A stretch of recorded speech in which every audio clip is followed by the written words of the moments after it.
تو گھر جا کے پڑھ لینا, کیونکہ اتنا سلو پڑھتی ہو. تو آف کورس آئی ریگریٹ, وہ میرا I think first and last time تھا جو میں گئی, اور جب مجھے آف کورس سمجھ پڑی کہ قبرستان بالکل نہیں جانا چاہیے. ممی کو وہ نالج ہم نے بالکل, بٹ وہ ہمارا واحد ایک وقت تھا جو ہم گئے تھے. اور میں ہمیشہ کہتی ہوں لوگوں کو کہ ان ساری چیزوں سے آپ بچیں, جتنا ہو سکتا ہے بچیں. جو نہ کرنے والے کام ہے خدا کے واسطے نہ کریں. میں کہتی ہوں جو بھی چیز میں تھوڑا سا بھی ڈاؤٹ ہوتا ہے نا, وہ بہتر ہے چھوڑ دینا. اس سے کوئی کہتا ہے نا ڈاؤٹ ہے, ہو بھی سکتا ہے نہیں بھی ہو سکتا, تو مت کرو, چھوڑ دو, وہ زیادہ بہتر ہے. تو تب مجھے ایسا لگا یار میں کتنا سلو پڑھتی ہوں کہ ان لوگوں نے مجھے پڑھنے ہی نہیں دیا. بیچارے مجھے میرے نانا نانی سے بہت حد سے زیادہ محبت تھی اور ہے. مطلب میں ان کو میں روز انہیں یاد کرتی ہوں, میں انہیں کبھی نہیں بھول پاتی ہوں. اور ہر وقت جب بھی میں دیکھتی ہوں مجھے لگتا ہے اللہ میں میرے نانا نانی کی مغفرت کر دے, کیونکہ میں اتنی چھوٹی تھی, مجھے لگا میں اتنا میری نانا نانی کے لیے کر نہیں پائی جو مجھے کرنا تھا. اور جب خدمت اور ان ساری چیزوں کا مطلب سمجھ میں آیا نا, تب تک بہت لیٹ ہو چکا تھا, وہ چلے گئے تھے. اور انہوں نے پورا بچپن مجھے پالا. میری نانی بیچاری, میں اسکول جاتی تھی میری مرغی سنبھالتی تھی. اب آپ سمجھو ایک بزرگ انسان جو 60-70 سال کے اوپر ہو گیا, وہ بیچارہ چل نہیں پا رہا, میرے چوزوں کے پیچھے بھاگ رہا ہے کہ یار میری نواسی آئے گی, اس کو مرغی کا بچہ نہیں ملے گا تو وہ رونے لگ جائے گی. اسے کووں سے بچاتی تھی, ڈنڈا لے کے گھومتی تھی کہ کوا آئے گا تو اس کو مار کے بھگاؤں گی, کہ کیونکہ مجھے مرغی پالنے کا بچپن میں بہت شوق تھا. بیچاری کا اگر پیر بھی ٹوٹ جاتا تھا تو میں اس کو ہلدی لگاتی تھی, لیپ لگاتی تھی, فلانا کرتی تھی, بہت سارے ڈھونگ کرتے تھی. تو مجھے نا وہ ساری چیزیں دیکھ کے یاد آتی تھی کہ ہمارے نانا نانی دادا دادی ہم سے کتنی محبت کرتے جب ہم چھوٹے ہوتے ہیں. انفارچونیٹلی ہمارے امی ابو بھی, اور جب ہم بڑے ہوتے ہیں اور جب وہ بچے بن جاتے ہیں,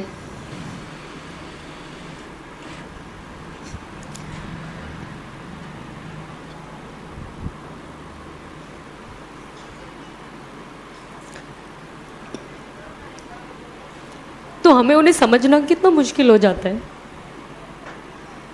میں ہمیشہ کہتی ہوں ماں باپ کی عزت کریں, ماں باپ سے محبت کریں, اور وہ جو کہتے ہیں آپ کی بھلائی